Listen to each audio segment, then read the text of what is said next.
When people watch my video, they're always like, oh, you're not really like a typical Japanese. Mm-hmm. Nah, I'm from Kochi. What are the things that are important people know about Kochi?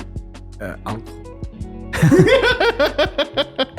I'm like a normal one in Kochi. We're a bit different from standard Japanese people. We talk to strangers, they don't care. They're like, oh, we're friends. Like, you can talk to me. Hi, and thank you for tuning in. If you're listening to this, you're probably on episode 200 something. That's over 3 years of us producing the show. And seriously, we love it. It means a lot to us. As you can imagine, it's not easy to do. So for this episode, we've partnered with Zen Market. Zen Market is not just any sponsor. They're actually our colleagues from the office next door. Zen Market gets you access to Japanese e-commerce, niche goods, second-hand deals, things that just don't ship internationally. More details are in the link in the description.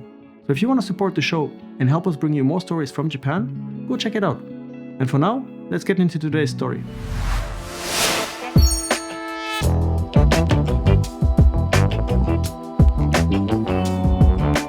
Welcome to Unpacking Japan. I'm Toby, and today I have the pleasure to welcome Matcha. Thank you so much for coming. Konnichiwa. A lot of people know you online from your account Matcha Samurai. Yeah, hopefully. Where Dynamic. You do a lot of comedy. You play on cultural differences, on things that people share with you. And you do a lot of this from London, where you live right now. Right. So we caught you at a time when you're currently traveling and visiting family and friends, eating a lot of good food here in Japan. And usually I start our conversations by asking our guests what brings them to Japan. But I'm curious now about what brings you to London? Why did you decide to leave? So my teacher from school actually graduated from university in London, right? And then I always wanted to study abroad. And I actually did the entrance exam here in Japan after graduating high school. And then I got into this university, but my, teacher back then was like, are you sure you actually want to live in Japan? Because you said you want to study abroad. And I was like, no, not really. And she was like, why not you do it now? You can study at university outside of Japan. And I was like, that's a good idea. And of course, I was like everyone else in Japan. I was like, I'm gonna go to the States, America, to study at university. But she was like, nah, actually, British accent is way better than American. I'm sorry, American people. I'm sorry, okay? But she was like, it wasn't true, but she was like, everyone speaks like Harry Potter there, and it sounds much cooler than American accent. I was like, okay. Then after 3 weeks, I was in London, and now, I live in London because I have friends there. I work there as well. So, that's pretty much it. You made that decision in high school when your teacher was kind of like asking you, do you really want to, or you want to study abroad? Do you really want to go to the Japanese university now? But what made you interested about going to study abroad already at that time? You are originally from Kochi, if I may say so, one of the more rural prefectures in Japan, on Shikoku. Where did your interest in overseas come from? Maybe it's because I'm from Kochi. That's why, I was more interested in outside of Japan, because Kochi is very countryside and everyone's like conservative. So maybe I'm saying something bad, but no. Honestly, there are not many non-Japanese people in Kochi, and they showed this Disney channel on TV. This is just one channel on just like a TV, like BS TV. Yeah, and then I watched this those school TV shows like iCarly. iCarly? Then I was like, obviously, it's not like the school life there. It's not like how they show in the TV show, but it's really different from a Japanese lifestyle. Everyone's more opinionated, and you don't have to be like everyone else. I've been like this, my entire life. So obviously, some Japanese people did not like me. Well, I have a lot of friends though, but I was a troublemaker. Very you know. outspoken. Yeah. And I was saying whatever to my friends. So obviously it's not like how they portray on the TV show, like, outside of Japan. But I kind of dreamed of like more like a free kind of environment. That's why. Yeah. So that's how you got your interest from watching some Disney series on TV that got you interested into a different kind of school environment. And then together with your teacher, you make that decision to go. But at 18, I imagine you were around 18 when you went to university. That's the kind of age most... I didn't go to university when I was 18. So I went to a language school first because I didn't speak a word of English when I went there. So I had to learn English first. And then I went to like international high school to study a bit. And then I got into university. So you finished high school in Japan, went to language school, and went back to sort of international high school just to kind of... What was the experience like for you when you first arrived in London and you didn't speak any English and you suddenly get out of the airplane and someone greets you with a very British accent and tells you where to go and you're like, okay. Yeah, but I like challenges, right? So I was like, yeah, this is it. I'm in London. New life has started. Yeah, I was pretty much excited. I didn't really like, of course, a lot of things are different in London. Like, it's not as safe as Japan, I must say. And yeah, not everyone is polite and kind. So you have to kind of figure out everything by yourself. But that's why I went there. I wanted to do that, right? So that's why I went there. So I enjoyed it, everything. But yeah, it was tough when I went there. Like for the first time, I didn't speak the language. I didn't know anything. But then, I didn't really. It was tough, but I enjoyed it. Yeah. At what time or how long did it take you to kind of start feeling comfortable to the point that you realized, oh, maybe London is a place I want to stay for longer since you're still there today? That's when I got like friends and like I got comfortable in London, I think, because I've got a place in London now, and obviously I do this as well. So I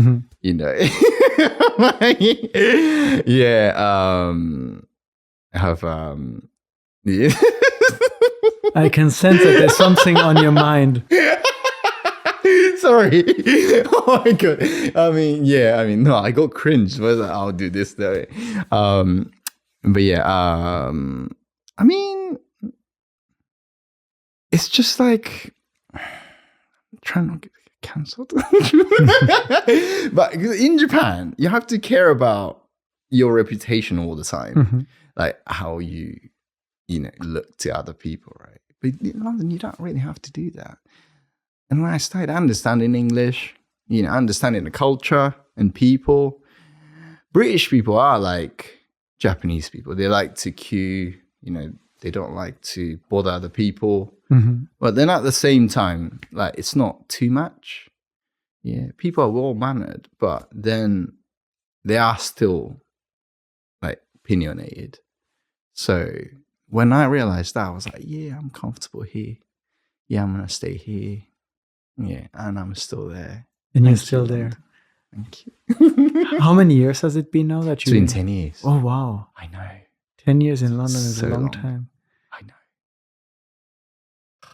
When you went there for the first time and you started facing those challenges and kind of learning a new language, getting new perspectives and discovering the environment, and you traveled back to Kochi to visit your family for the first time, how did you explain it to them that this is an environment that, oh, actually it's like that there, I want to do these and I want to stay there longer? They didn't care. They didn't care. So my family is like they're not very standard Japanese people, right? They don't care about how other people think of me. So they're like, yeah, you do you, as long as you're doing whatever and not bothering us, It's fine. They didn't even ask me anything. They're like, how's London? They didn't ask me anything. They're like, what? Like, you came back. Go back. Why did you come back? You finally left. Why are you here? So yeah, I didn't really care. My friends cared a lot though. My friends were asking me like, oh, how's London? How's life? You speak English now and all that. But then now, like, everyone's used to me, you know, being outside of Japan. Especially I'm doing this as well. And then, you know, some of my Japanese friends also watch my stuff. Thank you. So yeah. So let's talk about your content then. You just brought it up, and I think it's in a way for you to kind of still stay in touch with people from back here in Japan. But how did you get started? What was the event that kind of inspired you to make a first video and to be, oh, actually, this is something I want to talk about? COVID, actually. So, you know, during the COVID time, everyone was at home, right? I was like everyone else's. I was staying at home and I was watching this guy's video. He makes coffee in like a mountain. And I was like, I want to do that. So I bought a coffee set and then made what's it called? Drip coffee? Yeah, drip coffee at home. And then I posted on my Instagram for my friends. I wasn't like doing anything, right? And they were like, oh, do something else as well, you know? So my grandma gave me this matcha set. Yeah. And my mother gave me, not like this, but yukata. Yeah. And I had those two sets. So I wore the yukata and then made matcha with yukata and posted on my Instagram. All my friends are like, just post that on like social media. You know? Just keep making matcha. You look silly. You should post it. It might go viral. And then after 3 days, I got a lot of people's attention. That's how I started social media. Basically, I was just bored in my, apartment. And then people started asking me about, Japanese culture. Like, do you actually do this in Japan? Like, for example, like recent videos, like, can you eat, like, while walking outside in Japan? It's prohibited, right? You shouldn't do that, right? It's illegal, right? Yeah. And then I started saying like, nah, that's not true. Like, it's not that strict in Japan. You can do not whatever you want. Of course, there are more rules in Japan, but I started like talking about those kind of things in my video. Then, a lot of people started liking it. So thank you. Yeah, that's how I started my whole internet career.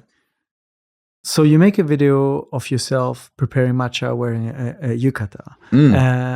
That gets people attention, and then since you're Japanese and the people that it got the attention from are mostly overseas, they ask you a lot of questions about Japan, and you become this cultural mediator on the internet.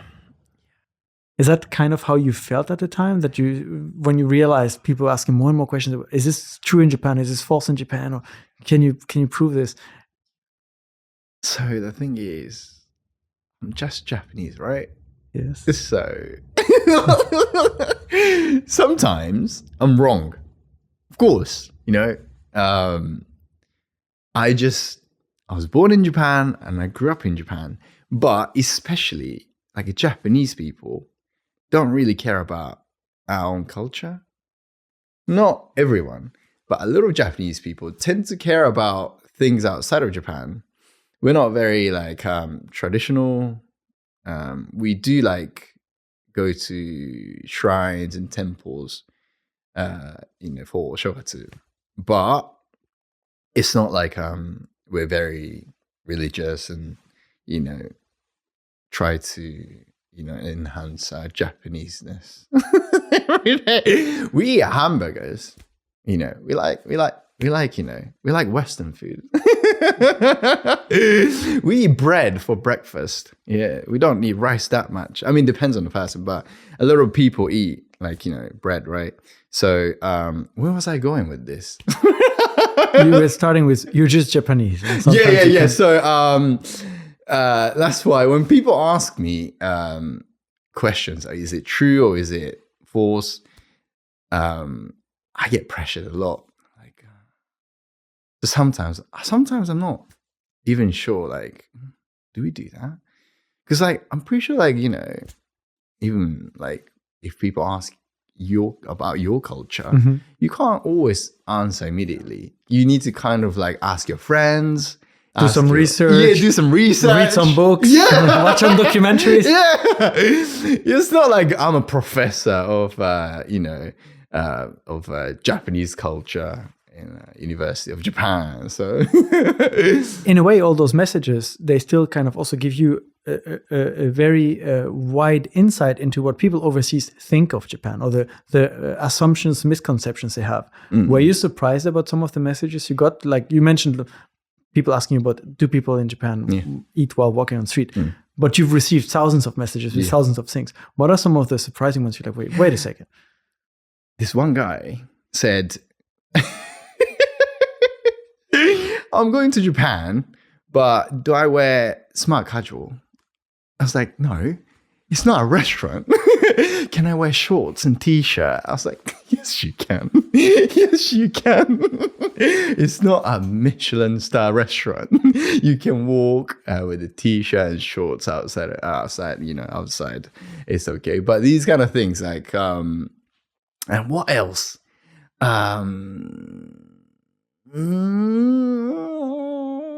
You get a lot of questions I saw about dating as well. Oh, yeah.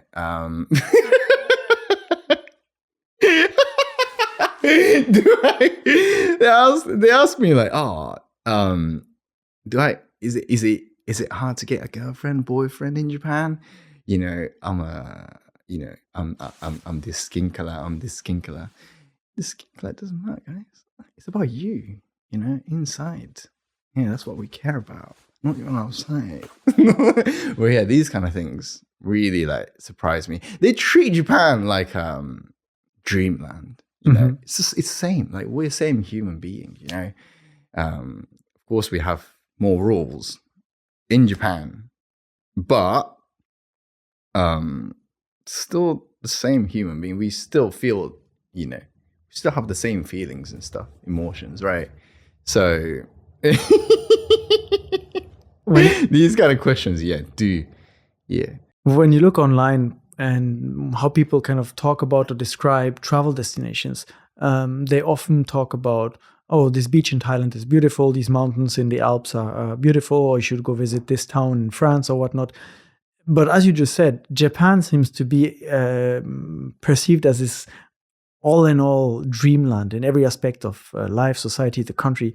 And that's kind of what they share with you. It's like, this is Japan, this is Japan, this is Japan. How does that make you feel, as a Japanese just growing up here, and suddenly all these people share these perspectives and have these many hundreds misconceptions or idealizations of the country you grew up in? It's just, how do I put it? It's a bit cringe, isn't it? But I get it though, because I think Japanese people do the same when we go to like Paris, for example, or like America. We think it's like Disneyland, all the princesses and everything, but it's not in reality, right? So I get it, but I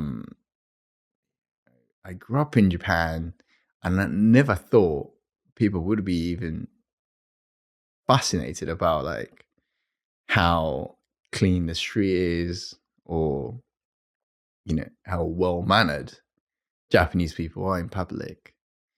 So I always try to like correct people, but then at the same time I learn a lot from people. I was like, I never thought of that, I never thought of that about Japanese people. That's interesting. Does it make you look at things differently when you come back to Japan for travel and visiting family, that you're like, wait, I never noticed this growing up, but actually it's true? 100%. it's full. Yeah. 100%. Yeah. What are some of those things that you kind of noticed after they were brought up to you that up until then were kind of just part of daily life?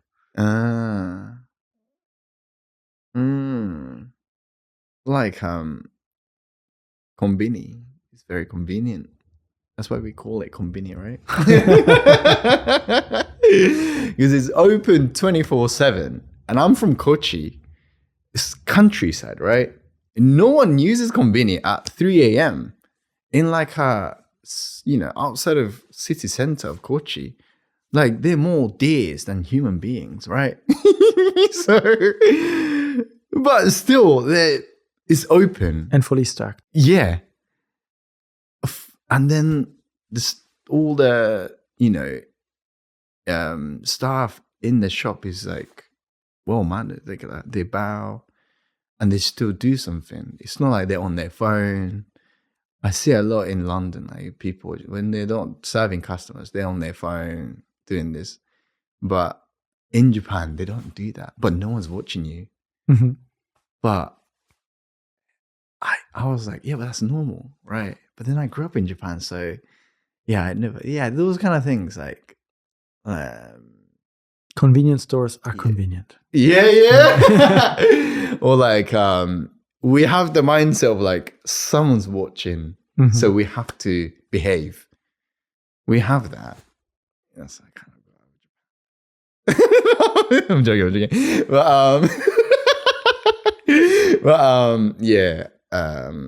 Japan, Japanese people are really well-mannered, I think, behaved. So you start bridging the cultures and start making the videos after the first few go viral. At what point did you start realizing like, oh, wait a second, this could be a career. I could turn this into an actual job and not just a hobby or videos you make for friends or for fun? It's still my hobby though. Yeah? So you still work full-time? Yeah, pretty much. Wow. Yeah. I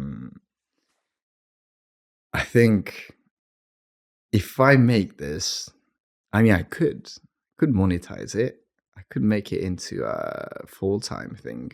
But if I do that, it's going to lose the authenticity. Mm-hmm. If I start doing like, of course I do like brand deals here and there, for Japanese companies. But I try not to do it a lot because I want people to,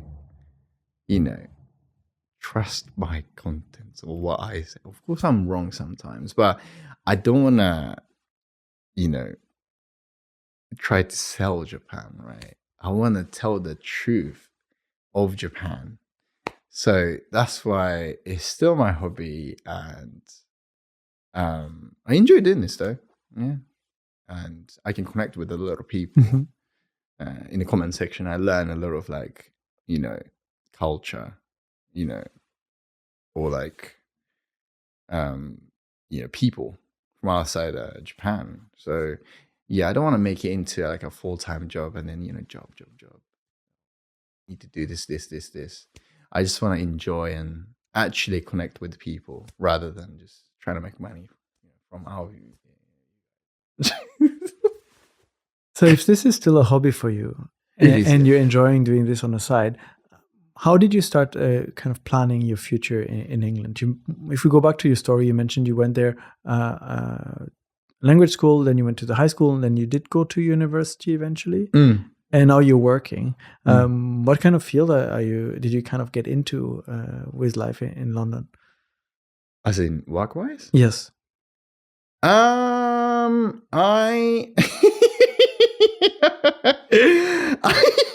I studied cardiovascular health.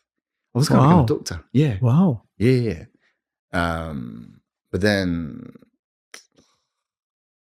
London is expensive, so I switched to normal like salaryman. Yeah, because I can't support my life with like the long studies for medical long medical studies. Yeah. Also, like London is expensive, so I needed a job that can support my life. Yeah. and also like I needed a job to, you know, that I needed a job that allows me to have my free time as well. It's not like doctors don't have free time; they do, but they work a lot. Respect NHS, honestly, but they work a lot. So I was like, but I really want to, you know, still do their social media stuff as well and connect with, you know, people from outside. That's why I went to London as well. You know, if I became a doctor in London or UK, then I would have just worked inside the UK and not really doing much, you know, for people outside. But by doing this, I get a lot of exposure from outside of UK and Japan. So yeah. Is it difficult for you to balance both, having a full-time job and then managing your community, engaging with the people that are commenting? And because it's not like you have a small channel by now. Your channel has multiple millions of people following you and reacting to your videos. How do you balance both?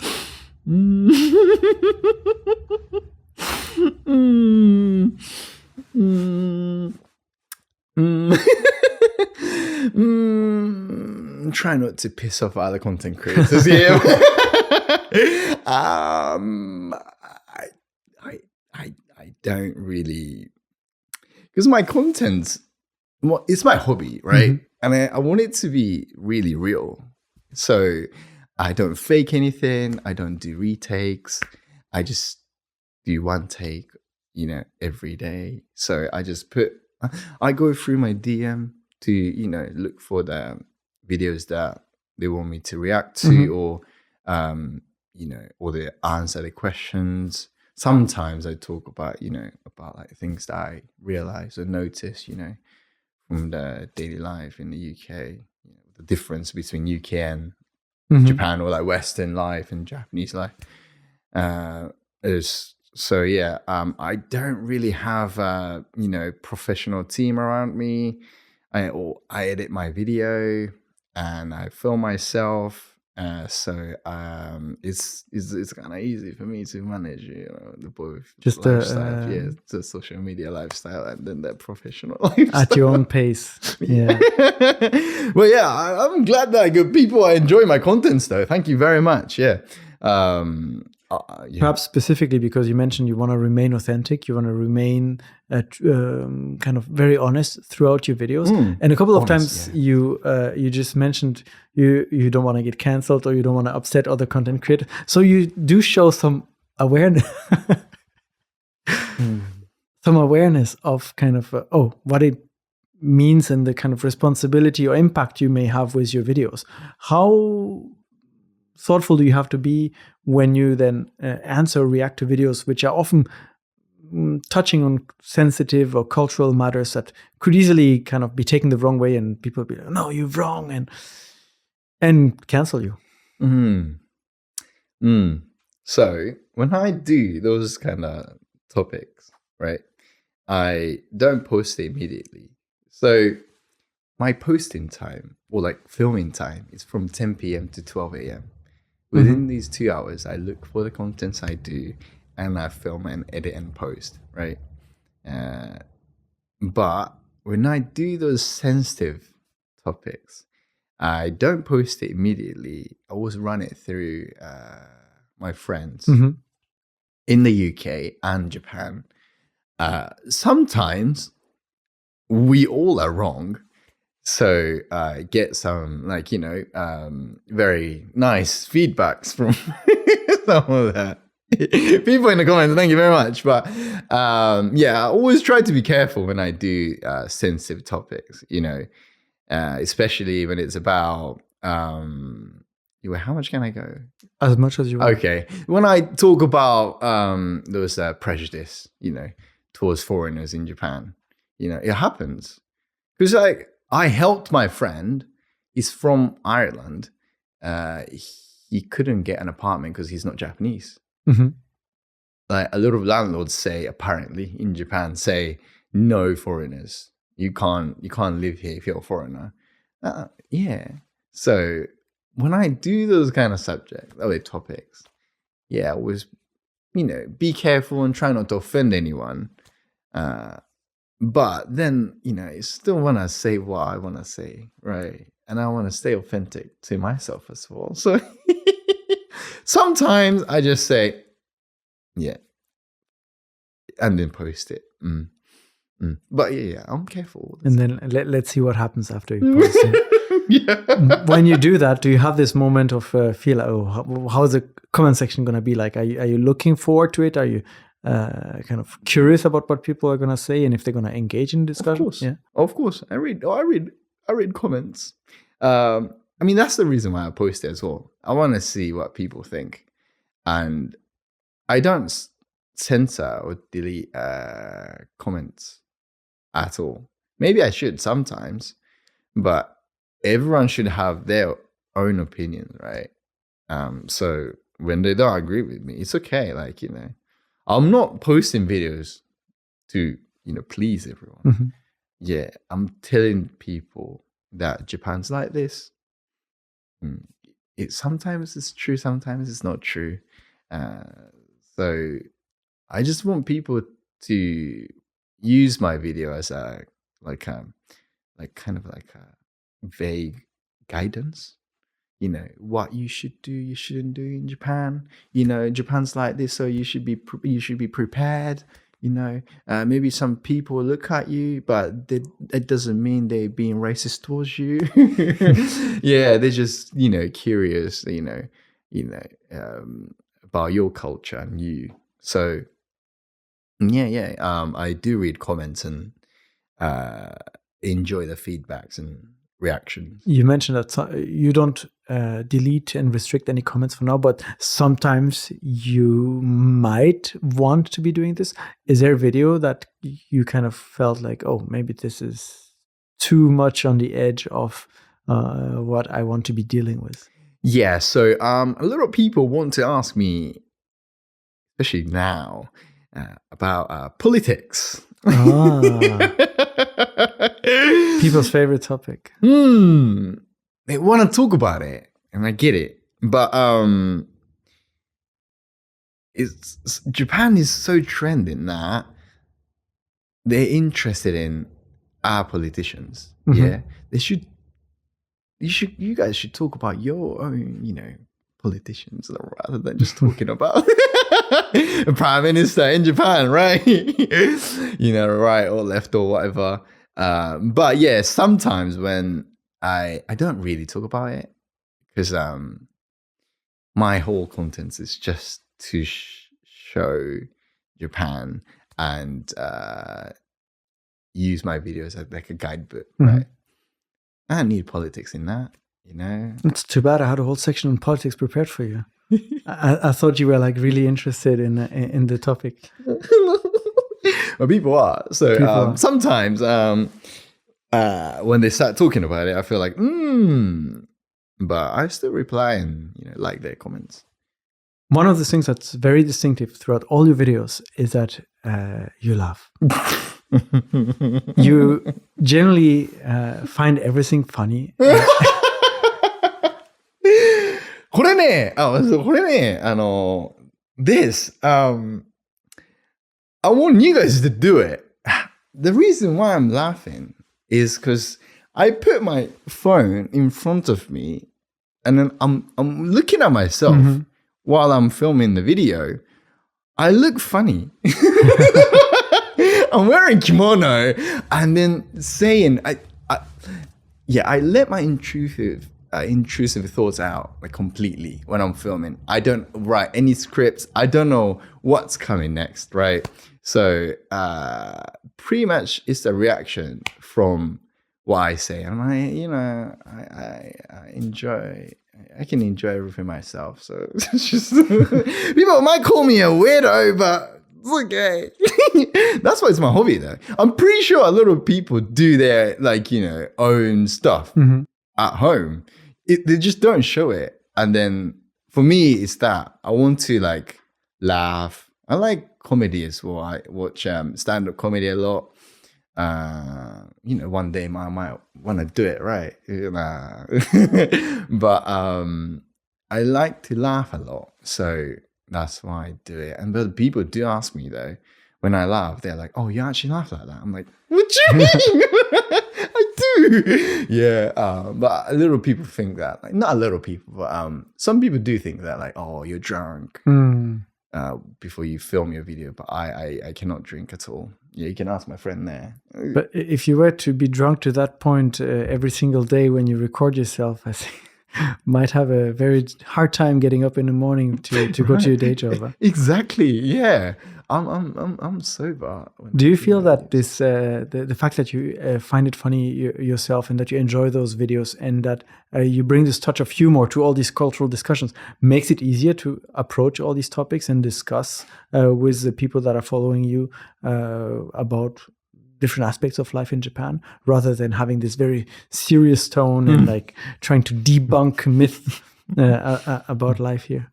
I never thought of that though. Some people do say that, like, oh, it's easier to, watch your video because you make it like into a comical way, but I never write a script, never plan anything, so I never thought of like, oh yeah, I'm doing this, so it's easier for people to like watch, or like, oh, I need to be kind of funny here. No, I never do that. I just do whatever. Sometimes when I'm talking about very sensitive topic, I'm not laughing as much.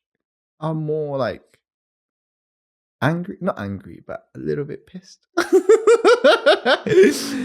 Especially like, there's like, they're like some Japanese people that like to, tackle people in the street, right? Yeah. You're referring to that video of the lady in the Shibuya crossing that kicked the little girl? Yeah, I was like, that's too much.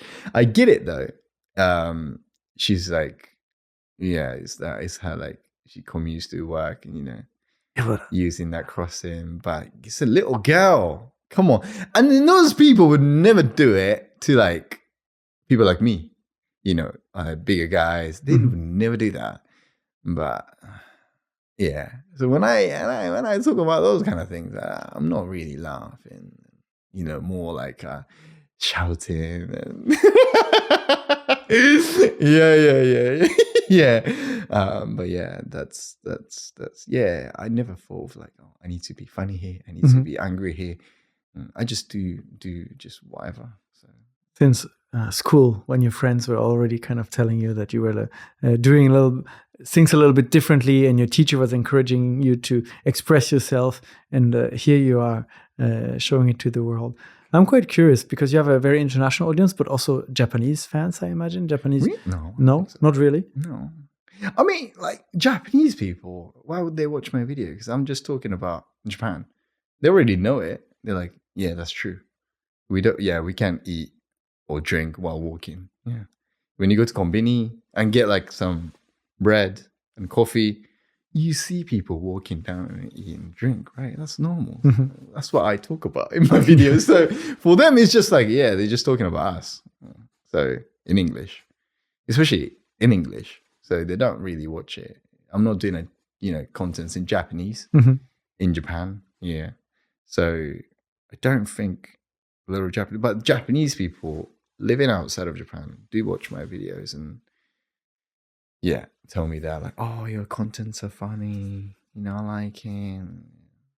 But I don't think a lot of Japanese people watch my videos. You said that you like the fact that it helps you connect with people and kind of give you opportunities that you didn't really have before. And what are some of the kind of big changes that happened for you after you started getting that attention and people started reaching out, and you may have been able to go and participate or speak at events that for you were very interesting?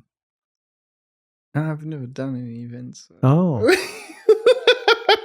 maybe next.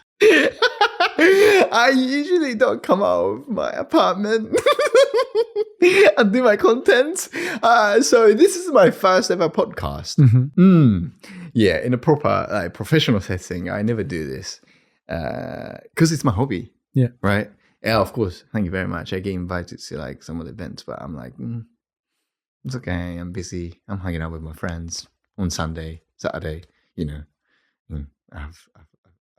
No, I'm sorry. No, I do have, no, I'm not going to say that. I was going to say I have a life, but no, I know. So 10 years in London, is that something you kind of expected going there? You said you liked the challenge at the beginning, but after a while you get used to it, you get a life. Is that a place that you feel like, oh, London, I want to stay there? Or do you still sometimes wonder about, oh, maybe I'll do my career a little bit here and then move somewhere else or move back to Japan? Yeah. So, as I said before, I like challenges. So I want to move to other countries, not Japan. You know, I love UK. I like UK. Yeah, people are nice there. But I've been there for a long time now, 10 years. Yeah, got comfortable there. So I'm not getting bored of the life there, but it's just I need more, you know, a new challenge. Yeah. What are the places you're kind of thinking about when you think of a new challenge? I'm thinking about Asia. Oh. Yeah. Recently went to China. And it was big, new, everything. Yeah. And also I've been to Philippines. People are nice there. People real there. And also Singapore. Big up Singapore. Yeah, they are very ahead of time. I don't know. I've only spent there for a few days, right? So I don't know everything about the culture and the country, but I might want to come back to Asia, not Japan though. I also want to go to Korea. You know, I've never been there, so I really want to go. Okay. Yeah, I've never been there because I left the country. I left Japan when I was 17, right? So I didn't really get to travel outside of Japan. Then I went to London. So now Asia is too far for me to travel. Like I can go to Spain, Italy, France, it's actually only like 2 hours away. But Asia is like 10 hours away. So I need to like have a 2 weeks holiday. And when you do that, usually you come back to see family and friends. Yeah. So I kind of want to move to like those kind of Asian countries. Of course, it's similar to maybe Japan because we're all Asians, right? But yeah, maybe. No, I mean, this is what I mean. And this is how you get cancer. Yeah, I'm not used to this kind of stuff. I cut it out usually. So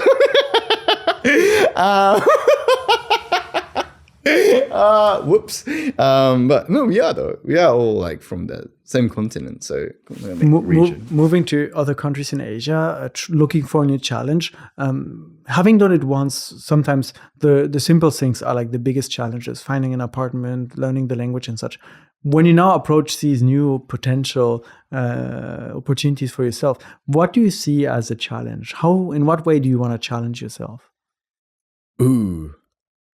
Of course, the culture will be different, right? So I try to learn the new culture from the local people.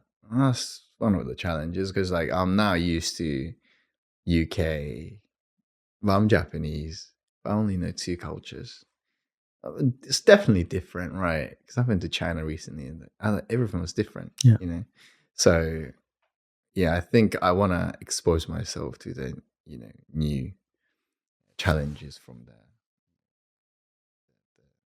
differences between 2 cultures. London especially is very multicultural, very international. Yeah. Yeah. So people do their own stuff. That's why I like it though. But then sometimes it's too much. Yeah. So, I want to go to some of the countries that like Korea, China, Vietnam, Philippines, like,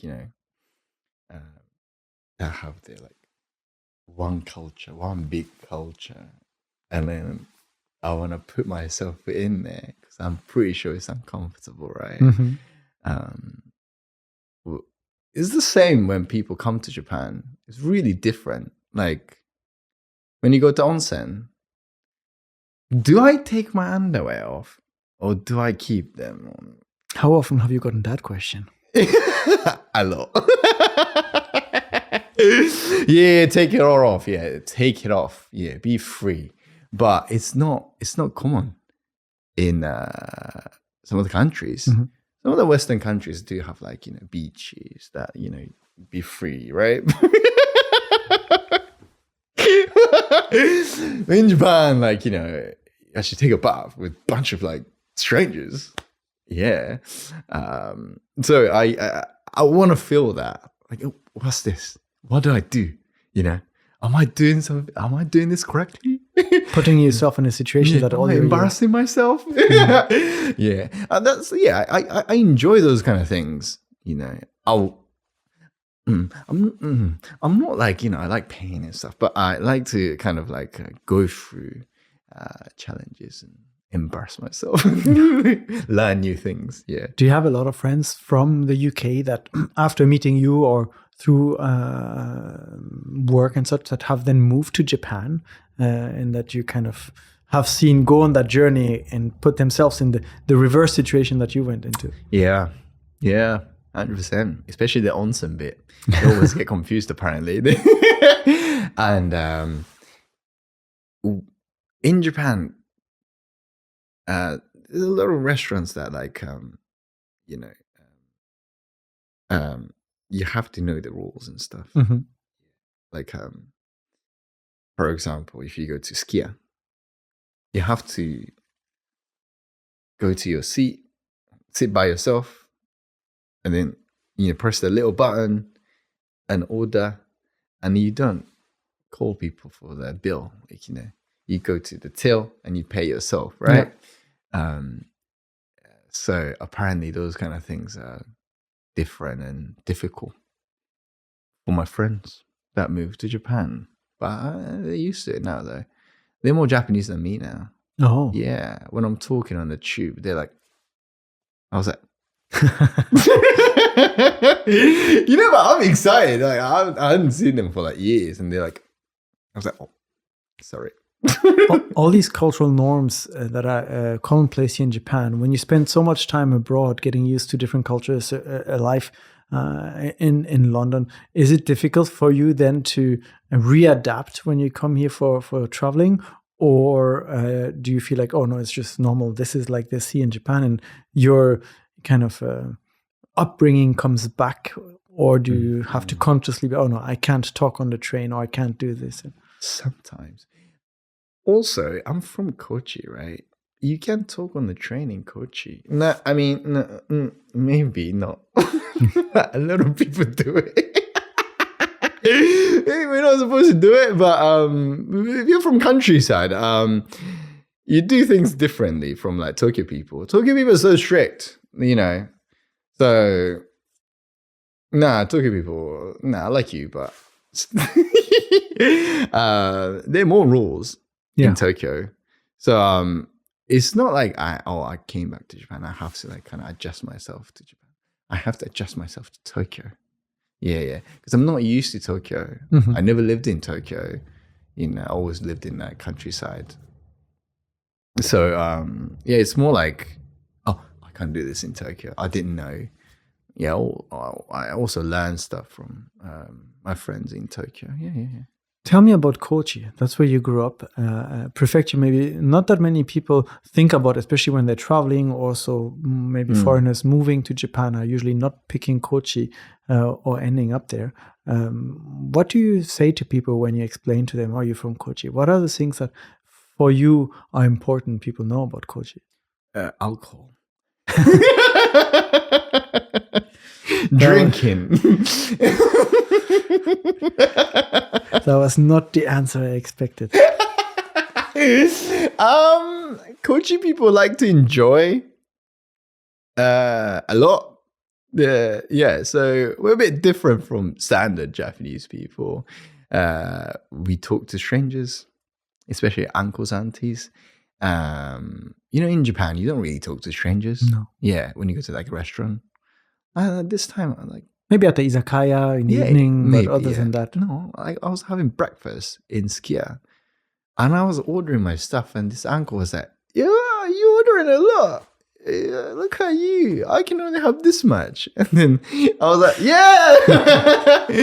And usually in Japan, when you talk to strangers, you have to, no, you don't have to, but you should speak in Keigo. Mm-hmm. But they don't care. They're like, come on, we're friends. Like, you know, you can talk to me, Tameguchi. Not everyone's like this, but a lot of Kochi people are like very open-minded. Is there a Kochi ben as well? Yeah, there is. What are some of the unique phrases you might hear when traveling or going to Kochi? We say, we change the gobi. So Tokyo people might say 知ってる, Mm-hmm. but Kochi people say 知っちゅう. Sure. Yeah. And Tokyo people might say そうなん? No, it's not. そうなの? And the Kochi people Kochi people say そうなが. Yeah. そうなんだ. が ちゅ. And なんかね、なんかね、あとね、きっていう、知らないよ become 知らんき。知らんき. Yeah. It's kind of cute. Yeah. And then ちゅがき. These are the main things that we say a lot. And you can put all of them together and say しっちゅがやき. Yeah. しっちゅがやき means 何かね。しっちゅがやきって何かね、標準語で。知ってるんだから。うん。しっちゅがやき。そう。知ってるんだから becomes しっちゅがやき in Kochiben.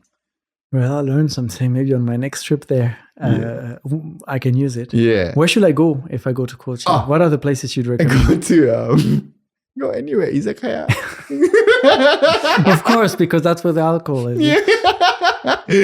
And Kochi is famous for food.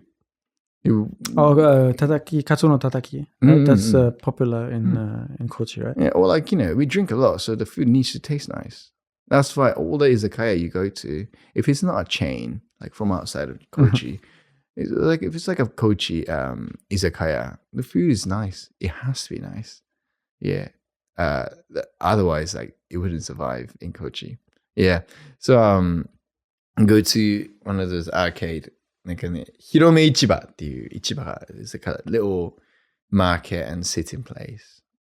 That's where people talk to. So you share like a massive table with strangers. Oh. And you drink and eat with them. It's indoors too, right? Indoors, yeah. So that's where the uncles and aunties come talk to you. Pretty much. And then shichigayaki. Shichigayaki. Yeah. Kochi ben shichigayaki. They're gonna be like, you're one of ours. Come have a drink. Yeah. That's the last thing you remember. Yeah. Honestly, yeah. But Kochi people are funny.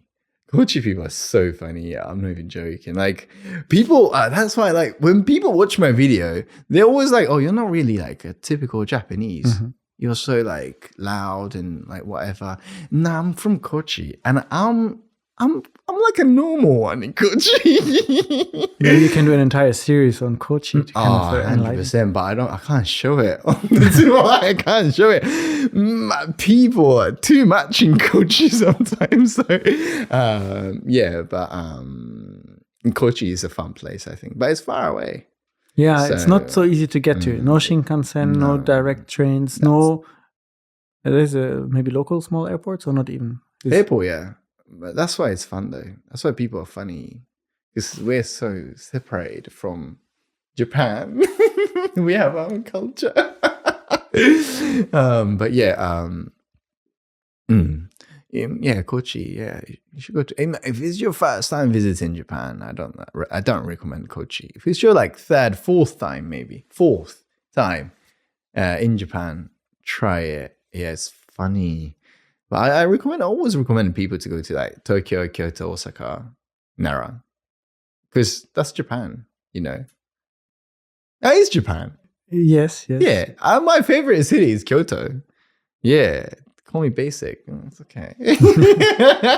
But I like the buildings, like in the traditional buildings, like a Japanese buildings. We don't have that anymore in Japan.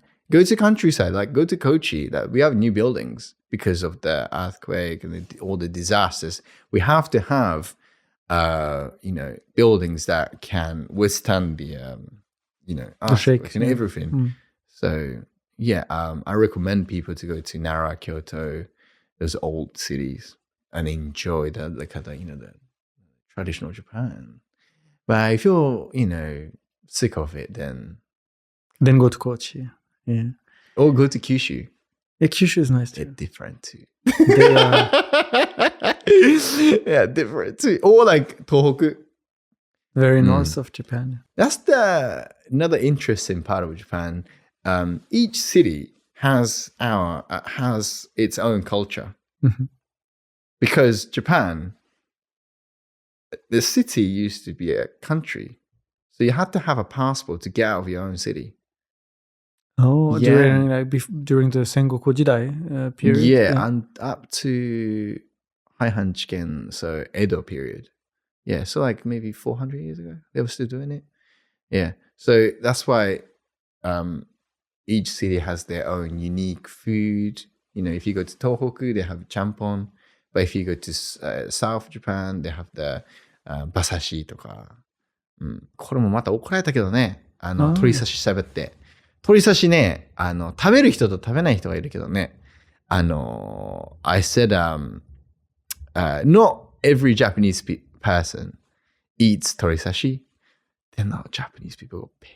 They're like, oh, you never had torisashi. It's just, I know, it's not my forte. And I'm sorry, but it's just raw, isn't it? So I was like, oh, I don't like it. But yeah, but I was always wondering about how localized certain aspects of Japanese culture are and how much pride people from a city take into their kind of shio ramen or whatever dish it may be.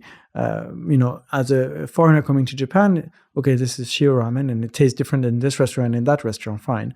But in Japan, there's a lot of pride on, no, this is a style from this city, not this region, this city. And I kind of always wondered, but that actually kind of makes sense that before, because it was so localized and things didn't export to other areas that much. Thank you for summarizing perfectly what I wanted to say.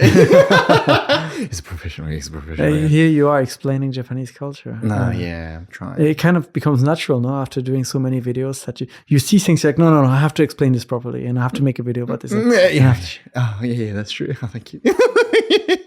That's why I edit my videos. But that's why Japan's fun. You never get sick of it. Yeah, I think same in China and Korea, I think. I think there's quite a lot to explore, quite a lot to try. But Japan has a lot, 47 cities in Japan. Prefectures. Yeah, prefectures. Yeah. So, like, we literally have 47 unique cultures and dialects. Yeah. Like, Kochi is Kochi Ben, Tosa Ben. But Ehime is just here, but Iyo Ben. And Kagawa is Takama. Even just Shikoku. Koku means country, right? So 4 countries. It used to be countries. So separated by the mountains in the middle, basically. Yeah. That's why each city has its own dialect and own like culture. Kochi has its own unique dance called Yosakoi. But then if you go to Tokushima, they have Awa Odori. The famous dance and festival.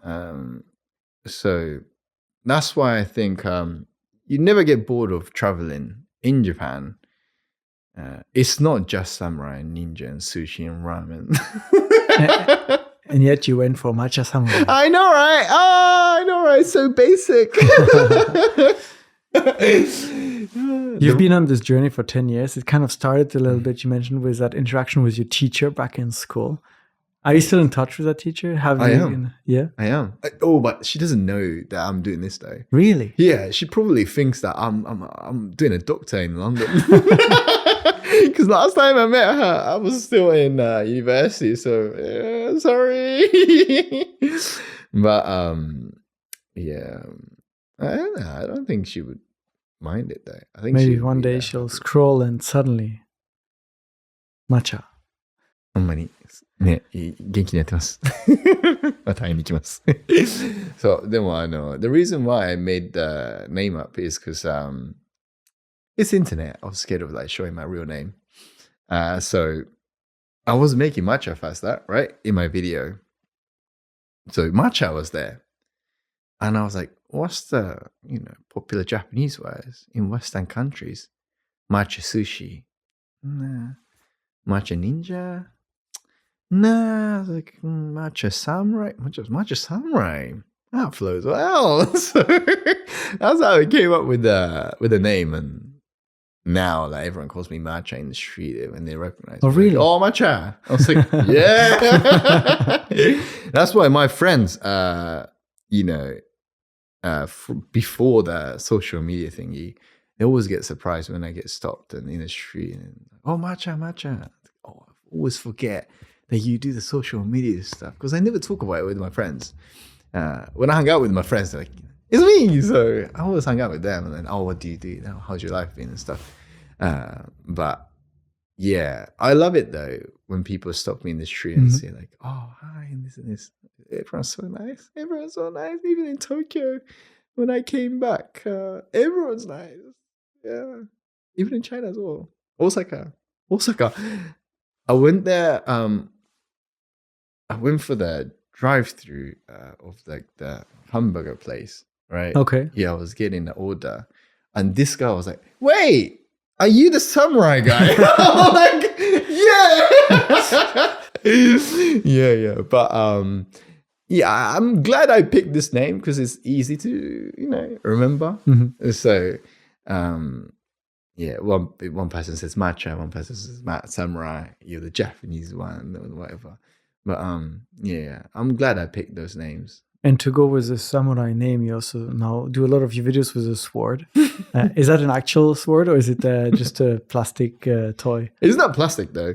So when you do iaido, they actually use the real sword. But when you practice it, you don't want to cut your fingers. You're practicing. So you use the dao, but same way katana. And that's how they practice. And that's what I have.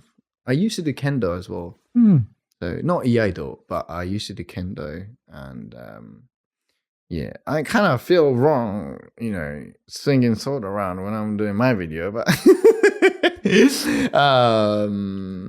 yeah, I like, I don't know, any guys like katana, right?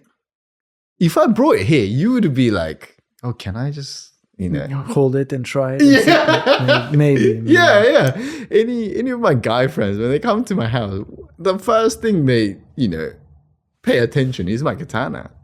So that sounds kind of wrong, but but yeah.